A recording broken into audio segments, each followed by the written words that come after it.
Agosto po ng taong 2022, nang idulog ni Mami Irene ang kalunos-lunos na nangyari sa kanilang pamilya. Ang pagpanaw ng isa sa kanilang kambal na anak na kasisilang lamang si Baby Dwayne Aizen. Ito po ay dahil di umano sa kapabayaan ng doktor at nurses ng isang ospital kung saan sila na-confine. Inilapit nila ito noon sa ating hepe, Pau Chief Persida Acosta, dito sa ating programa na #Pala. At ngayon, may good news po tayo sa kasong ito. #Pala Aksyon Agad, #Case Closed. Panoorin po natin ang report na ito.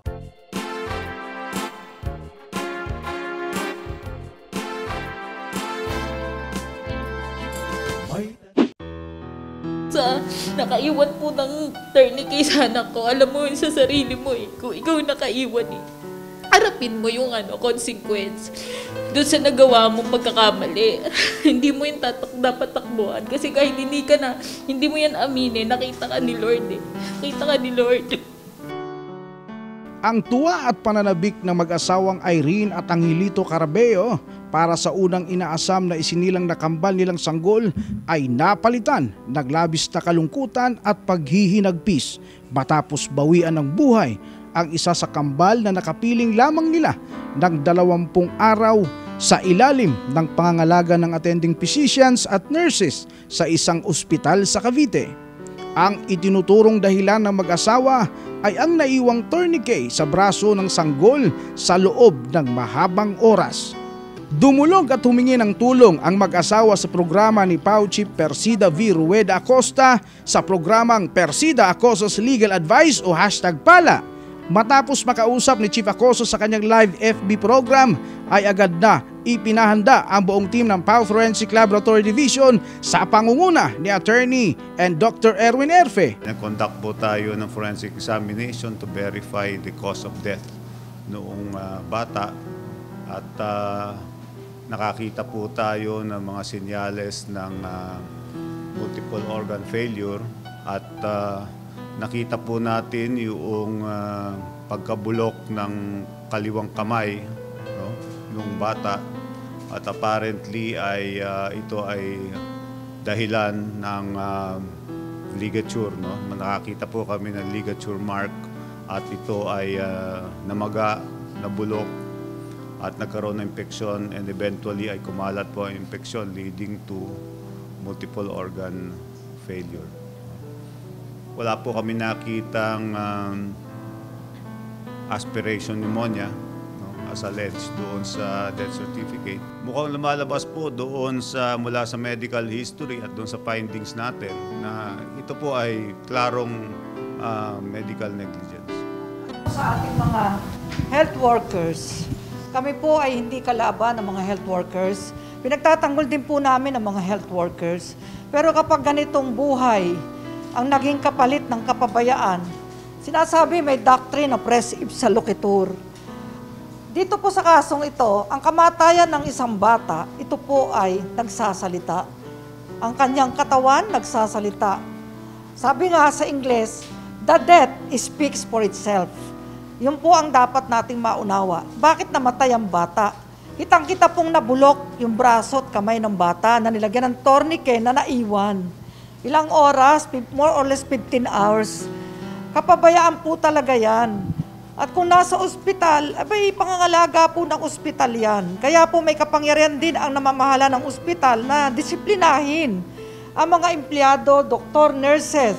At sana po, panagutan ang dapat panagutan. At promise namin, magkakahustisya ka, baby. Yan, wag lang uurong ang mamit daddy mo. Magkakahustisya ang pagkamatay mo. At ikaw ang magiging bayani ng iba pang mga sanggol, mga bata na ipinanganganak na kailangang alagaang mabuti, ingatan, at huwag pabayaan ng mga empleyado ng ospital.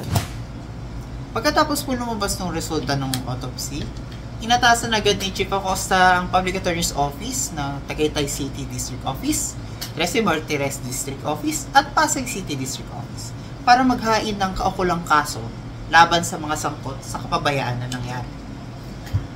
Pagkatapos po ng pagkarami-raming pagdinig sa iba't ibang ahensya ng pamahalaan, minabuti po ng mga magulang ni Baby Aizen natanggapin na lamang ang mga offer of compromise ng mga respondents para hindi na po nila balik-balikan pa yung masalimuot na nangyari at para makapag-focus na din daw po sila kay Baby Dwayne Angel.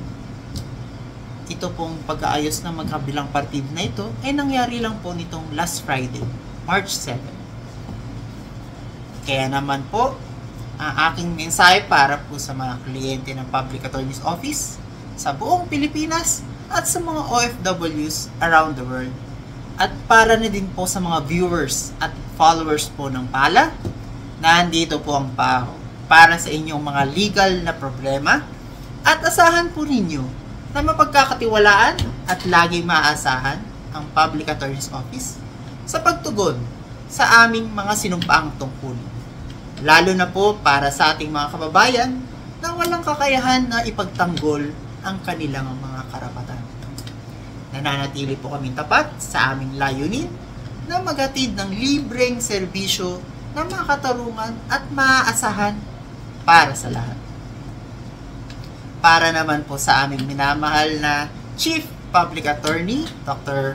Persida V. Rueda Acosta, ang buong PAO Tagaytay City District Office ay nagpapasalamat po sa binigay ninyong tiwala sa amin na kaya naming hawakan ng maayos ang kasong ito.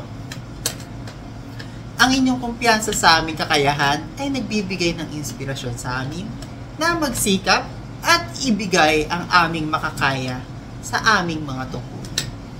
Makakaasa po kayo sa PAO Tagaytay City District Office na gagampanan namin ang aming mga tungkulin at pagtutulungan po namin iyong upang maabot ang inyong inaasahan sa amin. Maraming salamat po, Chief, and mabuhay po kayo. Magandang araw po. Ako po si Irene Carabello. Isa po ako sa natulungan po ng programang PALA noong August 2022. Nais lang po namin magpasalamat po sa naging serbisyo niyo po sa amin. Muli po kaming naniwala at nagtiwala na magkakaroon po ng hustisya kahit po simpleng mamamayan ka lang po.